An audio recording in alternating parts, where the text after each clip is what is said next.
Hey everyone, welcome back to the YouTube channel for OCD recovery. Today I want to talk about one topic that gets us all into a lot of trouble. OCD has no rules. There is no such thing as, can this be my OCD? You hear people say that all the time. And the reason why that question's problematic is it's understandable, but when you're asking, can that be my OCD? What you're usually trying to say is, oh, is that my OCD? Okay, that's just my OCD. No. There's no such thing as you and your OCD. You and your OCD are one. You are binded. You are your OCD. Your OCD is you. There's not you and your left, like you and your left hand are connected. You are one unless I chop it off with a machete. Samurai sword, you know? How you doing? But in all seriousness, you are one. Even just saying that's just my OCD over and over again is a compulsion, and a very common one, especially with the moral-related fears. Before I go any further, please subscribe, hit that like button down below. Let me know what you think about this video. Phil at OCDrecovery.com. Please do not sit in silence. We can help you. We all work a lot, and we do everything we can to make the most amount of content from the realist perspectives of living with the journey and showing you and guiding you how to break down your beliefs and change your behaviors. So again, Phil at OCDrecovery.com. Now, let's go over a couple things. Let's go over a couple things that most people have no fucking idea what they're talking about. So, number one is this. Never underestimate how real this disorder can be and feel from a physical symptom perspective. I have worked with people. They've been in for years, not months, years. I can't do that call at that time when our usual time is, I got a scan for my arms. What do you mean? This is exactly how it goes. Oh, I've just had numbness in my hands for years and, I'm just getting some scans done. They have all OCD. Why are you getting scans for your hands done? I'm like, yeah, that OCD can do that. You do realize, right? Wait, what? No, it can't. It's a real symptom. That's what people say all the time. It's a real symptom. What do you mean? OCD, what do we always say? Do you listen? Use your fucking ears. You listen to me when I speak. OCD is going to feel as real as it gets. It's going to do everything. Vertigo, dizziness, vestibular problems, balance issues. You think people and the doctors are like, Mr. Pinella, you do not have HIV or AIDS. And you're like, no, I have it. You think you'd sound like that if it didn't feel that real? You are underestimating what this disorder can do. It can do whatever. Okay, this is a weird example. Let's look at ALS and OCD. It's hard to compare the two. ALS isn't actually that complex. It just kills you. It just kills you. It's a neurodegenerative disorder. I hope they cure it one day. It's a horrible disease. Neurodegenerative disorders are horrific.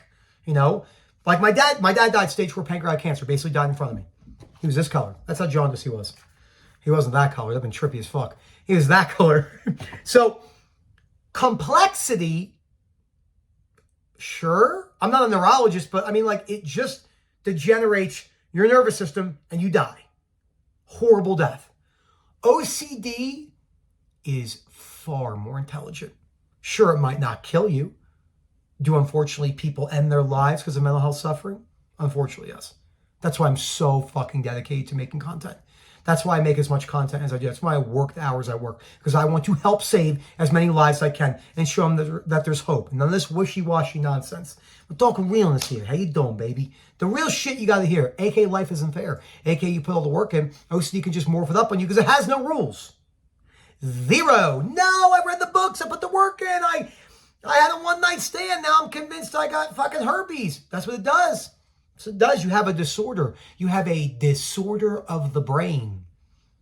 If you were comparing, again, dumb example, cancer, a metastatic cancer, to OCD, from an intelligence perspective, if they had an intelligence to them, the cancer is like a freight train that just runs you over. But OCD is like a virus, I didn't watch the movies. What's the virus with Ultron? The really intelligent thing. It got in there with Jarvis and fucked him up. I don't know. I don't watch Marvel movies. But it's like the Matrix. It's just so smart. It knows everything. OCD is one of the most intelligent and worst disorders known to humans. Top 10. Top 5. Top 10. Are there other disorders that are way more deadlier or way deadlier than OCD? Oh, of course.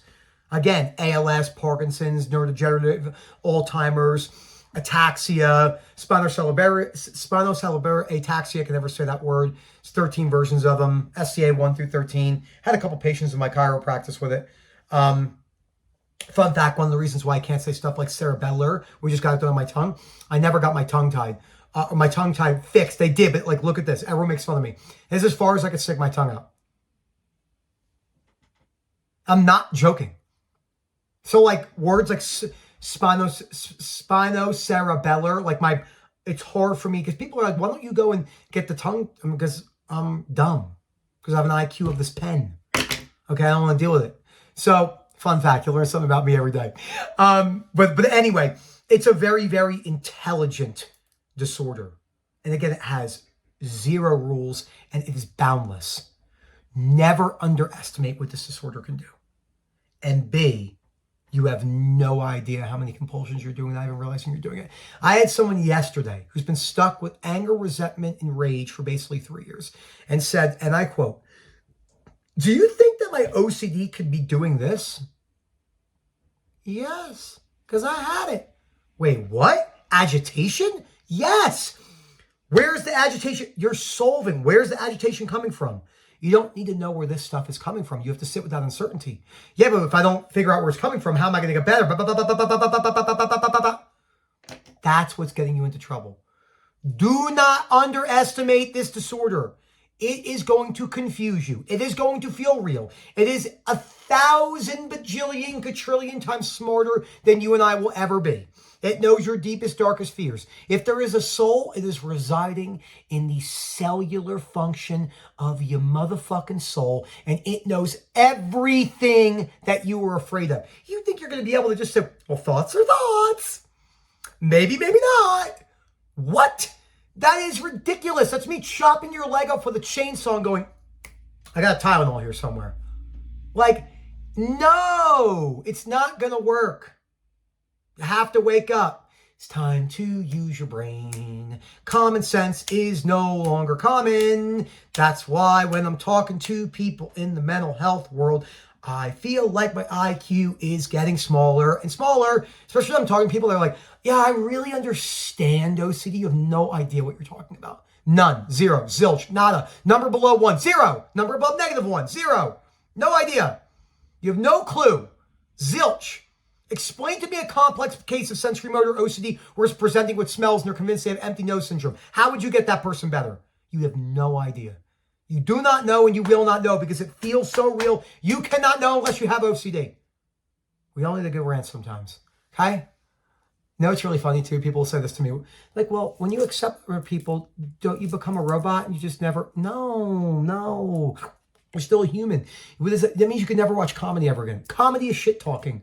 I recover from OCD, so comedy means nothing to me now. It's ridiculous. That's why it takes so long to recover. There's a lot of nuances. Phil at OCDrecovery.com. Please let me know what you think. And as always, enjoy the rest of your day.